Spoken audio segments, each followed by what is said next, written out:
ಹಾಗಾದ್ರೆ ರೇಣುಕಾ ಸ್ವಾಮಿಗೆ ಟಾರ್ಚರ್ ನೀಡೋಕೆ ಬಳಸಿದ್ದಂತಹ ವಸ್ತು ಯಾವುದು?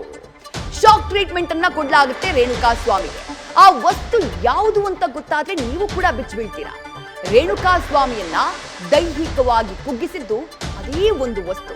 ಎಲೆಕ್ಟ್ರಿಕ್ ಶಾಕ್ ಟಾರ್ಚ್ ಮೂಲಕ ರೇಣುಕಾ ಸ್ವಾಮಿಗೆ ಚಿತ್ರಹಿಂಸೆಯನ್ನ ನೀಡಲಾಗಿತ್ತು.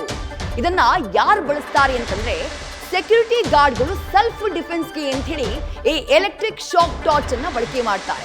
ಪ್ರಕರಣದ 9ನೇ ಆರೋಪಿ ರಾಜ್ ರೇಣುಕಾ ಸ್ವಾಮಿಗೆ ಇದೇ ಶಾಕ್ ಟಾರ್ಚ್ ಮೂಲಕ ಟಾರ್ಚರ್ ಅನ್ನ ಕೊಡುವಂತಹ ಕೆಲಸವನ್ನ ಮಾಡಿದ್ದ.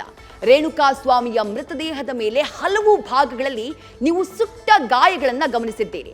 ಆ ಸುಟ್ಟ ಗಾಯಗಳನ್ನ ಧನ್ರಾಜ್ ಮಾಡಿದ್ದು ನೀವೀಗ ಗಮನಿಸ್ತಾ ಇದ್ದೀರಲ್ಲ. ಎಲೆಕ್ಟ್ರಿಕ್ ಶಾಕ್ ಟಾರ್ಚ್ ಅದನ್ನ ಬಳಕೆ ಮಾಡುವ ಮೂಲಕ ಎಲೆಕ್ಟ್ರಿಕ್ ಶಾಕ್ ಟಾರ್ಚ್ನ ಮೂಲಕ ರೇಣುಕಾ ಸ್ವಾಮಿಗೆ ಕರೆಂಟ್ ಶಾಕ್ ಅನ್ನ ಕೊಡಲಾಗಿತ್ತು. ಇದನ್ನ ಬಳಕೆ ಮಾಡುವುದಕ್ಕೆ ಅಂತ ಹೇಳಿ ಒಂದಿಷ್ಟು ಗೈಡ್ಲೈನ್ಸ್ಗಳಿದ್ದಾವೆ. ಯೂಶುವಲ್ ಆಗಿ ಸೆಕ್ಯೂರಿಟಿ ಗಾರ್ಡ್ಗಳು ತಮ್ಮ ಆತ್ಮರಕ್ಷಣೆಗಾಗಿ ಯಾರಾದರೂ ಬಂದು ದಾಳಿಯನ್ನ ಮಾಡುವಂತಹ ಸಂದರ್ಭದಲ್ಲಿ ಆ ಕ್ಷಣಕ್ಕೆ ಅಲ್ಲಿಂದ ತಮ್ಮನ್ನ ತಾವು ಬಚಾವ್ ಮಾಡ್ಕೊಳ್ಳೋಕೆ ಈ ಎಲೆಕ್ಟ್ರಿಕ್ ಶಾಕ್ ಟಾರ್ಚ್ ಅನ್ನ ಬಳಕೆ ಮಾಡ್ತಾರೆ. ಇದರಿಂದಾನೇ ರೇಣುಕಾ ಸ್ವಾಮಿಗೆ ಕರೆಂಟ್ ಶಾಕ್ ಅನ್ನ ನೀಡಿದ್ದ ಆರೋಪಿಯಾಗಿರುವಂತಹ ಧನ್ರಾಜ್. ಈ ಪ್ರಕರಣದಲ್ಲಿ 9ನೇ ಆರೋಪಿ. ಈ ಪ್ರಕರಣದಲ್ಲಿ ಕೊನೆಯದಾಗಿ ಅರೆಸ್ಟ್ ಆದಂತಹ ಆರೋಪಿ ಧನ್ರಾಜ್. ಬೆಂಗಳೂರಿನ ಸ್ನೇಹಿತನ ಮನೆಯಲ್ಲಿ ಅಡಗಿ ಕೂತಿದ್ದಂತಹ ಧನ್ರಾಜ್ನ ಕೊನೆಯದಾಗಿ ಪೊಲೀಸರು ಅರೆಸ್ಟ್ ಮಾಡಿದ್ರು. ರೇಣುಕಾ ಸ್ವಾಮಿಯ ಮೈ ಮೇಲೆ ಈ ದೈಹಿಕವಾಗಿಯೂ ಕೂಡ ಈ 9ನೇ ಆರೋಪಿಯಾಗಿರುವಂತಹ ಧನ್ರಾಜ್ ಹಲ್ಲೆಯನ್ನ ಮಾಡಿದ್ದ. ಈ ಎಲೆಕ್ಟ್ರಿಕ್ ಶಾಕ್ ಟಾರ್ಚ್ ನ ಬಳಸುವುದಕ್ಕೆ ಗೈಡ್ಲೈನ್ಸ್ ಕೂಡ ಇದೆ ಅಂತ ನಾನು ಆಗ್ಲೇ ಹೇಳಿದೆ.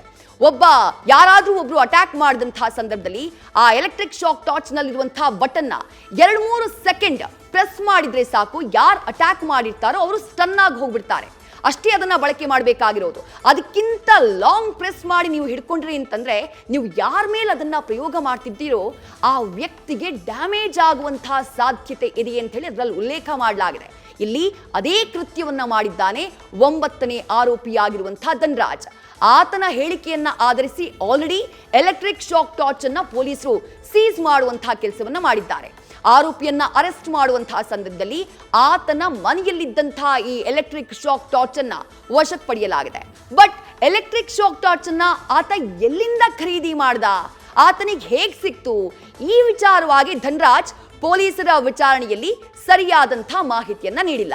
ಆ ಕಾರಣಕ್ಕಾಗಿ ಈಗ ಆತನನ್ನ ಕಸ್ಟಡಿಗೆ ಪಡೆಯುವಂತಹ ಕೆಲಸವನ್ನ ಪೊಲೀಸರು ಮಾಡಿದ್ದಾರೆ.